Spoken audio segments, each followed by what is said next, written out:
السلام علیکم ورحمۃ اللہ وبرکاتہ۔ سورۃ الفاتحہ کی چھٹی آیت ہے۔ اعوذ باللہ من الشیطان الرجیم، بسم اللہ الرحمن الرحیم، صراط الذین انعمت علیہم، صدق اللہ العظیم۔ صراط الذین انعمت علیہم 4 الفاظ پر مشتمل ہے۔ صراط کے معنی راستہ، ایک واضح اور کھلا راستہ، گزشتہ روز اس پر گفتگو ہوئی۔ الذین، الذین اس میں موصول ہے۔ عام طور پہ ہم اردو میں اس کا ترجمہ جو لوگ، جن لوگوں کو، اس طرح کا ترجمہ ہوتا ہے۔ تو صراط کے معنی راستہ، الذین جن لوگوں کا، صراط الذین جن کا راستہ، ان کا راستہ جو انعمت، یہ انعمت عربی میں فعل ماضی ہے۔ ہماری سورۃ الفاتحہ میں پہلی دفعہ فعل ماضی آیا ہے، یعنی ایسا عمل جو گزشتہ زمانے میں ہوا ہو۔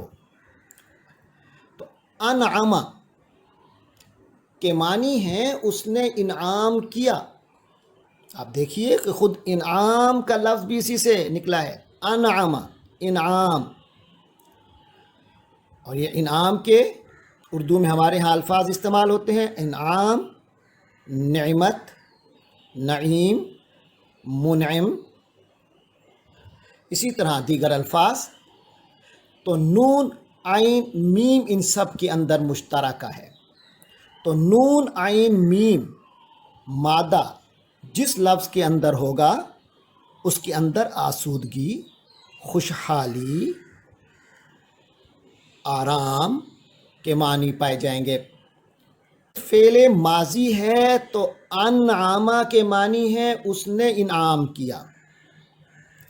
اس کے بعد تا زبر تا، لاحقے کے طور پر آخر میں سفکس لگا ہے، انعمتا۔ اگر انعام ہو تو اس نے انعام کیا، لیکن انعمتا ہو تو تو نے انعام کیا۔ یہاں ایک چیز یاد دہانی کے لیے عرض کر دوں، ابھی تک ہم نے فعل مضارع پر بات کی تھی، اعوذ، نعبد، نستعین، یہ 3 فعل مضارع آئے تھے، یعنی جن میں حال اور مستقبل کا زمانہ ہوتا ہے۔ ان میں آپ نے دیکھا پری فکس آتا تھا، یعنی کہ سابقہ آتا تھا، اصل روٹ سے پہلے حرف آتا تھا جو کہ بتاتا تھا کہ کون کر رہا ہے، کون کرے گا۔ جبکہ فعل ماضی میں آپ نوٹ کیجئے کہ آخر میں، اصل لفظ کے آخر میں آتا ہے، لاحقہ بن کر، سفکس بن کر۔ انعمتا، یہ جو تا ہے یہ تو کا معنی دے رہا ہے، انعمتا تو نے انعام کیا۔ علیہم چوتھا لفظ، علیہم بذات خود 2 کلمات پر مشتمل ہے، ایک علی اور دوسرا ہم۔ یہ بھی علی کے ساتھ اٹیچ ہو کر آیا ہے، علیہم۔ اور یہ جو ہم ہے یہ اس میں ضمیر ہے، یعنی ان لوگوں، وہ لوگ۔ تو علی کے معنی پر، تو علیہم جب دونوں اکٹھے ہوئے تو اس کا ترجمہ ہوگا ان پر، جن پر۔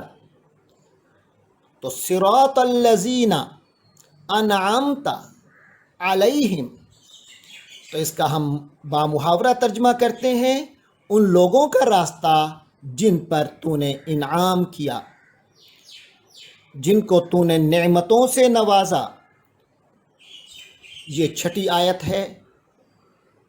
آپ کو یاد ہوگا کہ گزشتہ روز ہم نے پڑھا، اللہ سے دعا کی، اے اللہ ہمیں ہدایت عطا فرما صراط مستقیم کی، صراط اور مستقیم دونوں پر گفتگو ہو گئی. اب ہم مانگ رہے اس راستے کی وضاحت عرض کر رہے ہیں. یقینی بات ہے کہ انسان کو جس چیز کی تڑپ اور شدید خواہش ہوتی ہے تو وہ جب مانگتا ہے تو اس شوق کے ہاتھوں وہ بات کو طویل کرتا ہے. عرض کی صراط الذین انعمت علیہم، ان لوگوں کا راستہ جن پر تو نے انعام کیا. یہاں یہ بات بھی سامنے آئی کہ اے اللہ، میں آپ سے جو راستہ مانگ رہا ہوں یہ کوئی ایسا راستہ نہیں ہے جو راستہ کوئی تنے تنہا میں نے طے کرنا ہے، بلکہ یہ تو وہ عظیم راستہ ہے جس پر وہ عظیم لوگ چلتے رہے جن پر آپ کے انعامات ہوتے تھے. تو مجھے بھی اسی کیٹیگری میں شامل کر لے. اب اسی کی روشنی میں وہ نعبدو کا جو جمع کا صیغہ تھا، نستعین کا جو جمع کا صیغہ تھا، اور اہدنا میں ہمیں ہدایت میں جو جمع کی بات تھی وہ یہاں سمجھ آئے گی. یہ میں اکیلا نہیں ہوں، یا اللہ مجھے تو نے ان لوگوں میں شامل رکھنا ہے جو کہ تیرے انعام یافتہ ہے. قرآن و حدیث سے معلوم ہوتا ہے کہ انعام یافتہ لوگ کون ہیں. قرآن مجید میں انعام یافتہ لوگوں کی وضاحت آتی ہے. من النبیین والصدیقین والشہداء والصالحین، فرمایا من النبیین. ان کی وضاحت یہ ہے کہ وہ انبیاء ہیں، والصدیقین، اور ان انبیاء کے صدیقین ہیں، والشہداء، اور دین کے لیے اپنی جان کی بازی لگا دینے والے ہیں، والصالحین، اور جنہیں مرتبہ شہادت تو نہیں ملا لیکن وہ دین کے لیے ان کی زندگی پورے اللہ کے احکام کے مطابق گزری، وہ لوگ ہیں. تو یہ 4 کیٹیگریز کا ذکر ہوا ہے منعم علیہم میں. تو اللہ تبارک و تعالی سے دعا ہے کہ وہ ہمیں بھی انہی کے رستے پر چلنے کی توفیق عطا فرمائے اور انہی کا رستہ ہمارے لیے آسان بنائے. چلنے میں جو رکاوٹیں آتی ہیں انہیں دور فرمائے اور بالآخر ہمیں اسی منزل تک پہنچائے جس منزل تک وہ عظیم منعم علیہم لوگ پہنچے ہیں. وآخر دعوانا ان الحمد للہ رب العالمین.